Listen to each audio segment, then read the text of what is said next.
Hi, my name is Isaac, but you may know me from around the community as Meerkat. I'm a writer, musician, game designer, and all sorts of other things. I'm the founder of Hexahedron Studios, the group that manages the Beyond Bionicle segment for 810 Day, and we're also the creators of Colony, a fantasy world told from the perspective of insects. I was asked by Vakiti to say a few words about the cancellation of Bionicle Masks of Power, and more specifically, the schism that the cancellation has created in the community. As Vakiti puts it, there is a division on what to think or how to act, and there is a growing disillusionment and uncertainty with LEGO, Bionicle, and the future of the community. I want to spend a few moments with you to discuss my personal feelings about the situation and how my journey in the community has led me to where I am now. To give you some brief backstory, I was a fan way back in the early days of 2001. At just 6 years old, receiving a Happy Meal with a McTorin inside, and the striking image of Onipu's vibrant purple Picari and the memory of my sister annoyingly complaining to my mom as I launched the disc around the car interior is something that will never leave me. I followed Bionicle obsessively and dutifully to the very end of its first lifetime, and like many, was underwhelmed at the rushed ending and poor closure that we were provided. G2 comes around, and while I was unmoved by it from my own personal impressions, I recognize that it has its place in the community, especially since it attracted new fans into the franchise, who have since come to be some of my closest and dearest friends. But then came 2017, and I had just come out of a surgery which had unforeseen complications, leading to me being confined inside for most of my extensive recovery. I decided that instead of wallowing away watching TV, I wanted to give my brain a more creative and stimulating activity that wouldn't put too much strain on my body. That, as you can probably guess, led me to returning to my Bionicle parts. And with a newly acquired 3D printer, the creativity just began to flow.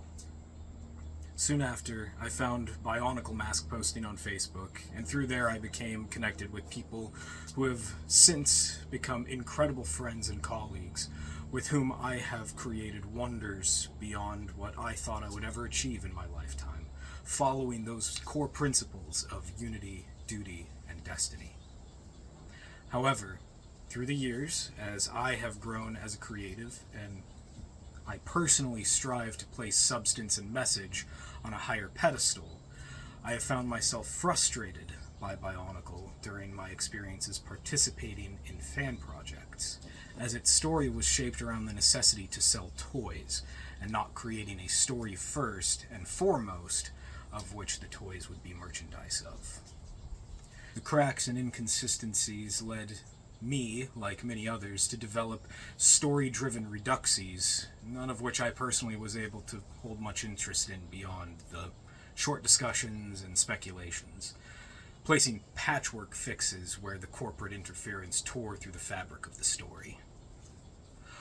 I eventually found myself in a state of exhaustion when it came to pouring my creative efforts into Bionicle, and moreover, I realized that I was engaging in something more detrimental to what I personally believed in. I was feeding into LEGO as a machine, the management of whom has since left the Bionicle community behind, and seems to only view us as consumers to entice when they think that they can make a profit from our nostalgia. I do not care to be a part of that anti-art. I do not want to fuel those practices any longer. Despite how much love we as a community could show for what Bionicle once was and what we were making it to be through our efforts, LEGO eventually chose to prioritize their bottom line over dedication and creativity. Though even I did not think that they would strike the fans in such a vulnerable time and place, only moments away from a glorious showcase of what Bionicle means to us. LEGO extinguished a labor of love made by a talented team, something that was meant to pay tribute to the world we're here to celebrate today. LEGO's leadership has sent a clear message to the fans that we must create in the world of Bionicle within their parameters. without even giving indications as to where those parameters begin and end. This was a largely unprecedented takedown of a free fan project, and the community is rightfully concerned about the future of their creative works.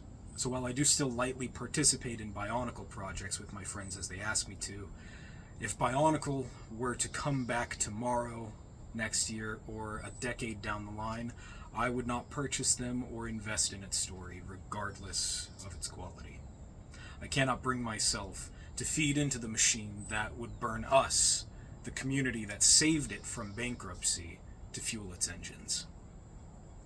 But those are only my personal feelings, and I refuse to tell you what you should or should not think or do in regards to this situation, and encourage you to explore within yourself and find what you believe is the right course of action in the face of this unclear future which LEGO presents to us now.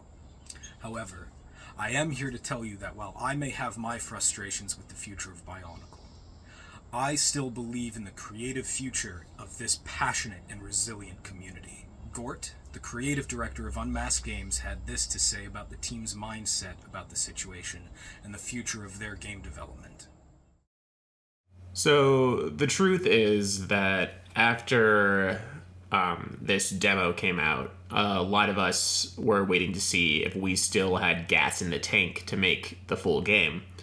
A new IP is refreshing and is exciting, and the team is more energized in that direction than we were to finish BIONICLE Massive Power. And it really helps that we can actually sell the damn thing. I mean, after 8 years, give or take, a lot of us have become or are still working professionals in the game industry, and the large amount of free labor on top of our normal lives was just really starting to bite. BIONICLE Massive Power looks as polished as it does, or as it did, because it's basically the OCD dumping grounds for a team of frustrated professionals ground down by the industry elsewhere in life who needed a creative outlet. The demo release is going to be a big moment of catharsis for the team, and from that point, we would need to assess the next steps. After this, I'd say we're pretty done. I mean, everybody involved is just so tired of being treated like cannon fodder and just disposable talent for major studios and corporations, and now LEGO is also one of those corporations. But on the bright side, this is another reason why it made so much sense for us to kind of spin the team into a genuine indie development studio and start developing our own games. This just gives us so much more control and such a better sense of creativity that we're very excited to explore. So it's going to be a while before you hear from us again, but rest assured that you will, and we're very excited to share what we have in store. This disillusionment of the status quo within their industry is very much what I was feeling in my own creative and artistic endeavors. Just as Unmasked Games is moving on with their new original work, Rustbound, I continue my work in the world of Colony. While BIONICLE opened our eyes to the possibility of what compelling world-building and substantial storytelling could be, I believe we should not let it remain a ceiling under which our imaginations can soar. This is precisely my reasoning for having begun Beyond BIONICLE. Beyond BIONICLE is and will remain to be 810's outlet for those of you who have new and exciting worlds and stories to tell that are not about or directly related to BIONICLE. We are here to provide this amazing community with a stage to showcase your own explorations into the boundless depths of our unmasked imaginations. We implore you to share the news of this showcase to your friends, both in and outside of the BIONICLE community. We want to share, foster, and grow your work with an ever-growing community of passionate creators and collaborators, as well as an audience of devoted and loving fans who are eager to find new legends. Furthermore, if you feel the same as I do, if you do not wish to give your money to LEGO any longer, we implore you to put that money towards supporting the creators we are proudly presenting here today, other creators who respect their fans and communities, and more than that, we highly suggest donating to charities that reflect higher values and hold deep commitments to the betterment of communities around you. 810 staff and collaborators have suggested the following charities to donate to, but we also highly recommend to research and reach out to your local charities to find out how you can help people in need in your immediate vicinity. The first steps to building a better world is to build up where you stand. Thank you for listening and sharing, and without further delay, I present to you Beyond Bionicle 2025.